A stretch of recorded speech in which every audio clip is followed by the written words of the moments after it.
Today we're going to dive right into GSAP animations, and we're specifically going to be talking about GSAP timeline and then also transformOrigin, which are two different things, and they allow you to manipulate your animations even more. And it's not included in my GSAP animation tool specifically yet. I'm trying to figure out how to work that in, but I wanted to dive in and show you how to customize and also kind of like layer and sequence animations to have one thing happen first and then another thing to happen second, and that's using the timelines.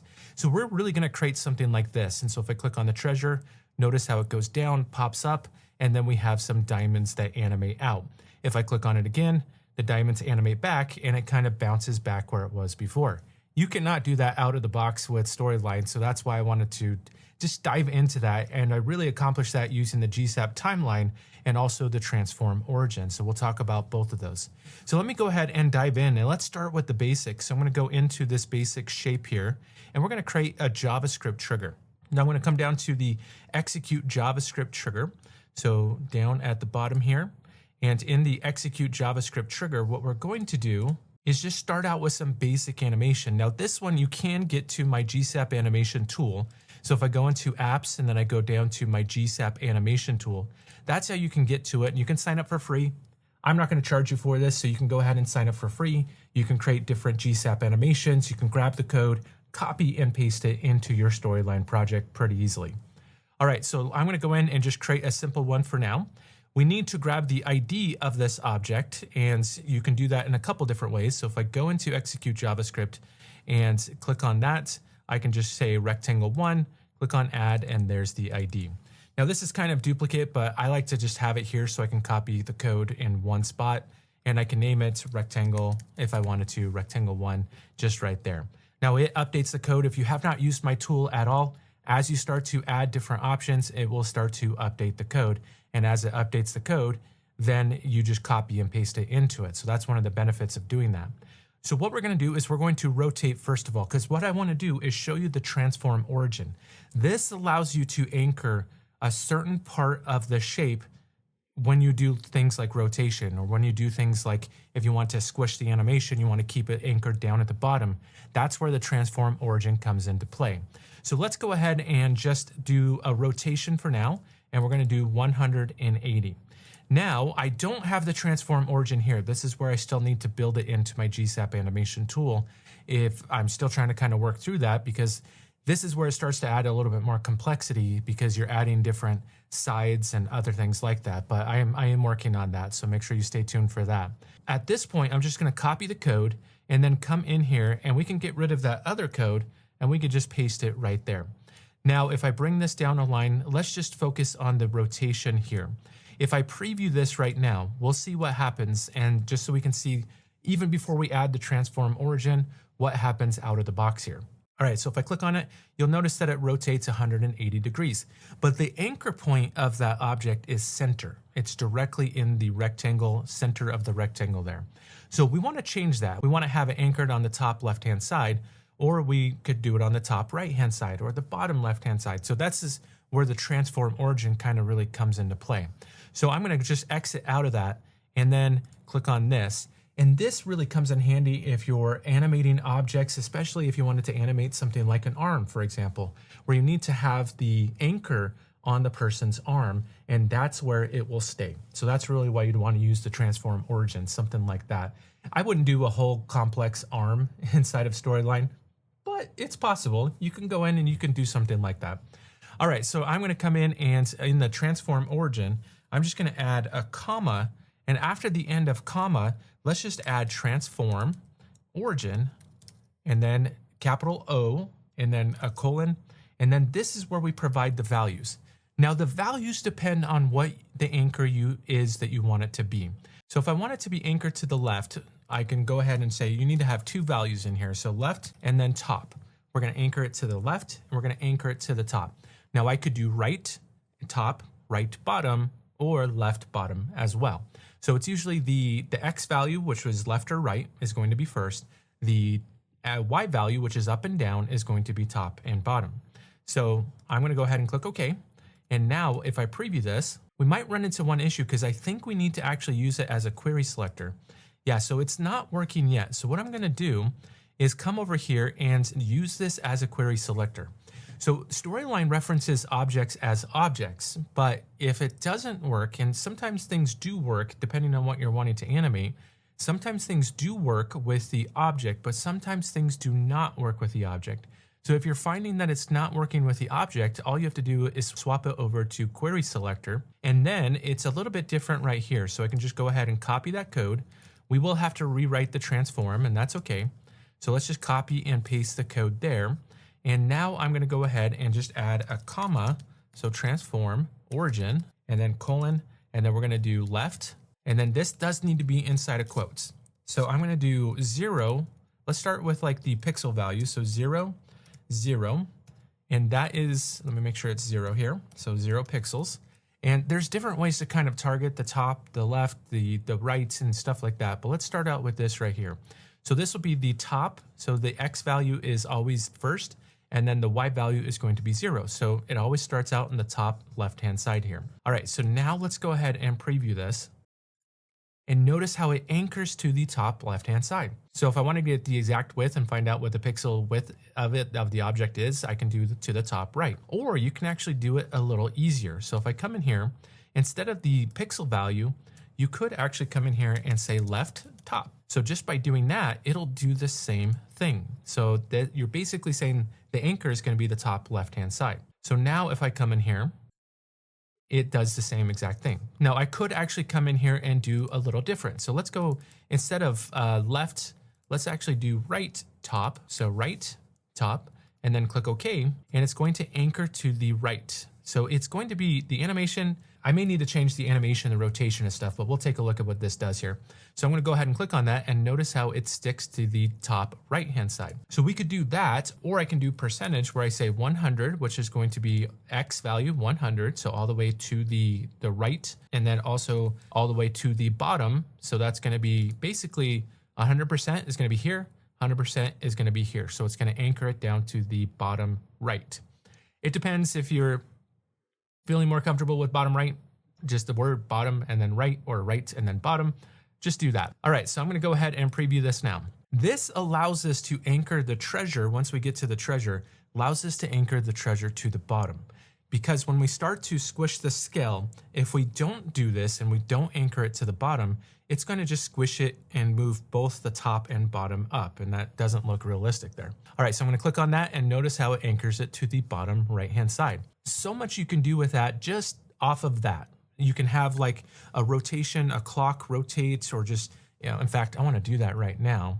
That would be cool. If I do this and then have this kind of rotate like a clock, which I probably would need to change it to center. So you could do 50-50 or like 50 in the first value, the X value, but still 100 on the Y value. So now it places it kind of right in the middle.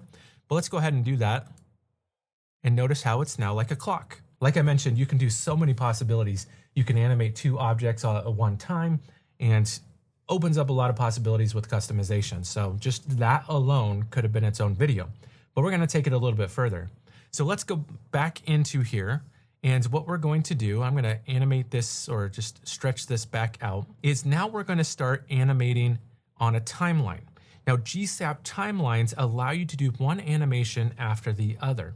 So let's go into here, and I'm going to play this, and we're going to start this just to begin with. It's just one image, and then I added a state that has an open state. Now, in order to do this, let's go ahead and play with the code already in there. And then I'm going to go ahead and add the code in here in a second. So with this, notice how it anchors towards the bottom, and then it changes the state, not when the animation is done, but it changes the state kind of mid-animation. Let's start that over again. So once it's squished, it'll change the state, and it'll bounce the open state back up. So how do we do that? So that's using the timeline. We have to do it one animation at a time. We animate it down squished, and so that's using scale. So for squishing it down like that, that will be using scale.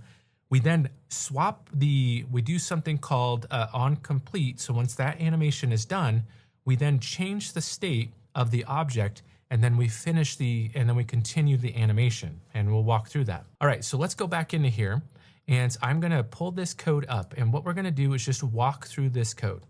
So it's doing very similar things to what we've done before. So we have the ID, And this is basically referencing whatever object that you're talking to. So if you're talking to several objects, if you're talking to a group, that's fine too. Everything inside a Storyline has an ID. All right, so it's referencing the ID and it's also referencing the object. Now I'm doing both because what is happening here, in order to do the state change, it actually needs to be an object. So I have something called treasure and I have something called treasure object. Now that way I can use the Storyline JavaScript API. If you're not at all familiar with the JavaScript API, I have several videos. I have a full course that dives into the API as well. So it's using the same ID, but because we're referencing it in the query selector, it allows us to do some of the scale stuff and it allows us to do the transformOrigin. Then what we do is we set, before we start doing this timeline, we set the transformOrigin because that's not going to change across all the different timelines. So we set that in place. So GSAP has a way to be able to set an animation. And that's inside of here. Even if you go to this little drop-down box, you can use the set function here. So it is going to set the transformOrigin, and I'm just going to set it down at the bottom. So I don't need to do bottom right. I just basically do bottom, and it will just anchor it down at the bottom there. So now that we've set that, we can now use the GSAP timeline. To do that, I create a variable called TL. TL stands for timeline, and then I just do GSAP timeline open close parentheses. This is where it gets a little bit more complex and the reason why I haven't added it to the tool. But if you can kind of grasp your head around this, it opens up a lot of possibilities because now we can basically sequence animations one after the other. So the first animation, we basically say TL, and then we're going to animate 2, and then the treasure, we're going to animate the treasure. So this is the Query Selector one, and we're going to scale it by 0.8. So when we're doing a Query Selector, we don't actually do 80, we do 0.8. It's a little bit different. So, and then we add the duration, which is going to be 0.2. After that is complete, so there's another property, and each of these are separated by a comma. After another property, we do something called change state. So that change state is a function that is basically saying treasure object because we have to use the object version, and we're going to change the state to open. So I created an open state right here, and it's just going to change the state when that first animation is done. So when it squishes down, it's going to change the state, and then everything after it is going to be the new state. So, or it's going to be the open state. So everything after that is going to be there. So the next thing we do after that, and this is called a function. A function is just kind of a set of code that only runs when you call it. And the way that you call it is just by using the name, usually open close parentheses, but in this case, you don't actually need to do that. So now I can add, just by adding 2.2, I can add as many sequences and it will run one after the other. So now this property will do it. Now this property will do it. Now this property will do it. And it's essentially just adding it to that TL right there. So we're adding our treasure and we're going to scale the Y. And I forgot to mention that it's actually scale Y because we just want to stretch out the top and the bottom. And so we're going to scale the Y a little bit beyond 100%. So in this case, it's going to be 1.2 because I want to stretch it out a little bit more and then bounce it back. And so now we do that for another 0.2 seconds. A lot of this is just kind of playing around with it, adjusting the time, adjusting what works, what doesn't work, and then watching it and making sure everything is working there. And then the last one that we want to do is just go from the stretched 1.2 back to the 1, back to the original 1 is 100% essentially. So it will run this animation where it scales it down. It will then change the state. It then scales it back up a little bit beyond the 100%, and then it will scale it back to the normal size. And that's what gets that little pop, that little bounce, essentially. I'm not even adding an easing on here. I could actually add an easing for additional kind of pop, but this allows me to kind of do that. So all you have to do, the GSAP timeline is basically create the timeline, add the TL.2, and then whatever properties you want to do first, second, third, and fourth. And then this is optional. You don't need to do an additional function, but because I wanted to change the state right after the first animation, that's the reason why I do that. All right, so that's what gets us that little pop. So let's go ahead and preview this again. Now the other one where we have diamonds coming out of it was a little bit more challenging, so I'll walk through that. So I'm gonna click on this and notice how it pops, and it doesn't change the state back because I don't have another trigger to change the state back, but I could do that. but that's how I get the animation to run. So we have our animation of opening and closing.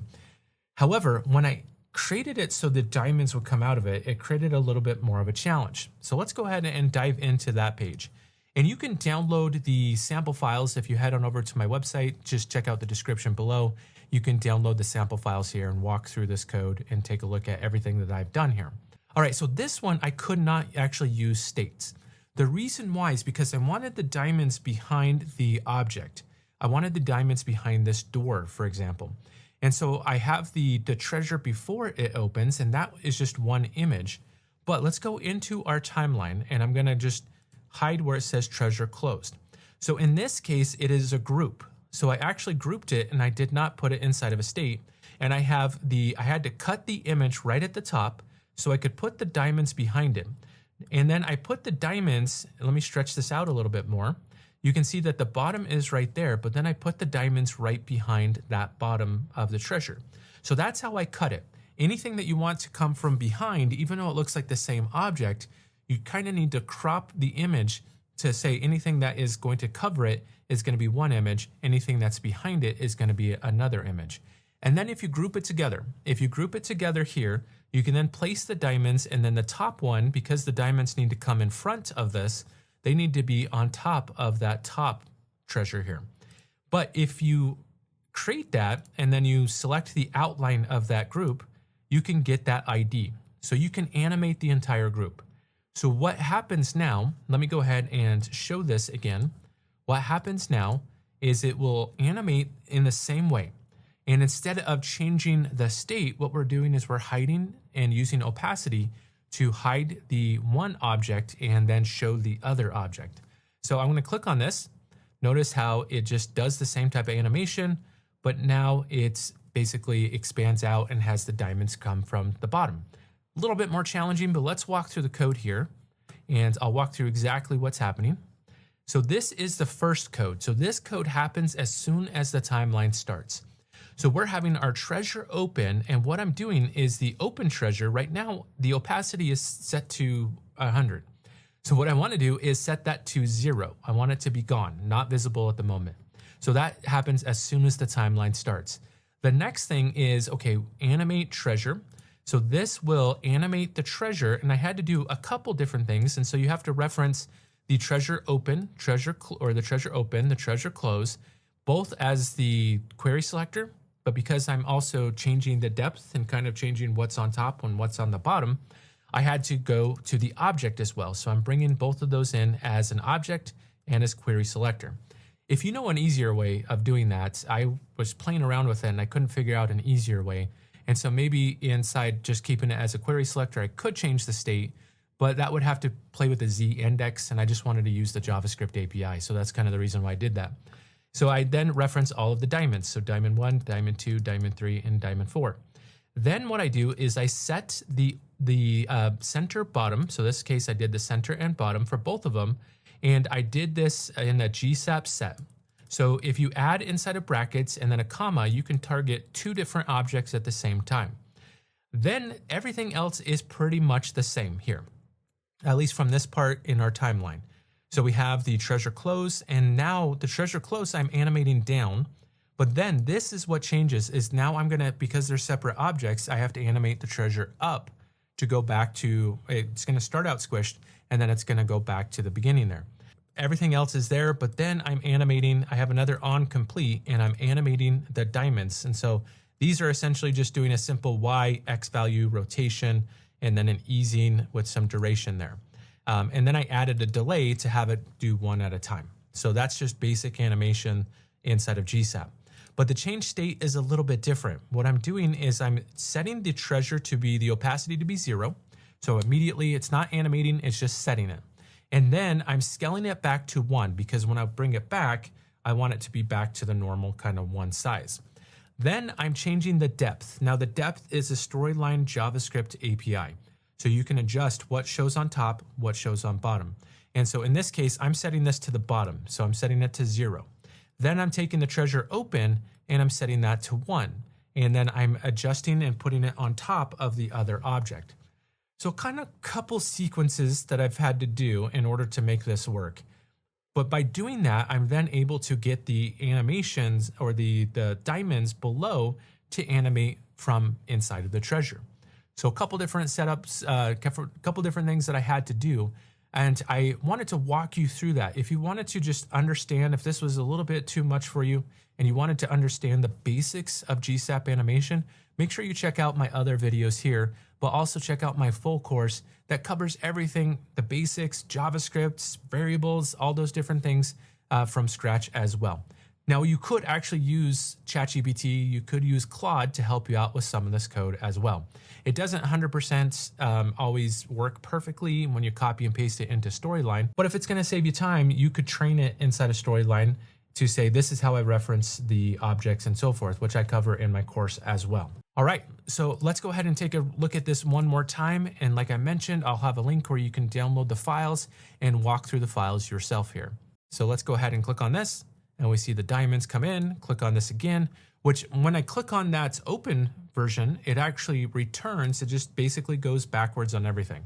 So it returns the diamonds, and then after the diamonds have been returned, it then basically swaps the opacity of both things, returns it back. This does take some practice. I know that for if you're just starting out, it could be very overwhelming, but the more that you do it, especially the basics of GSAP animations, the easier it becomes. And especially if you start to add things like timeline, you start to add things like transformOrigin, things like that. Now, I'm going to actually show you in future videos how to do clip path and how to manipulate the size of different objects as well. So I have a lot coming out to this channel. If you want to check out more, head on over to my YouTube channel, click the like button, subscribe to my channel, as well as hit the bell notification so you get notified of all future videos as they come out. That really helps my channel, allows me to reach more learning developers like yourself so they can get the most out of these e-learning tools and really customize. And that's the goal of this channel, is to help you customize and extend what comes out of the box inside of Storyline. If you want to check out more, you can also head on over to my website at learningdojo.ninja. You can go to the GSAP animation tool. You can check out my other JavaScript snippet tools,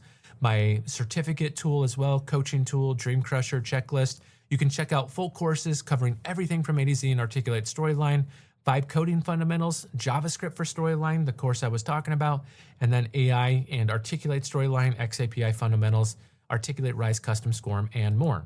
You can also check out all my previous blog posts, and then this is where you'll get to the templates, and you can download this template and check it out. That's all I have for you today, so thanks everyone. I'll see you next time.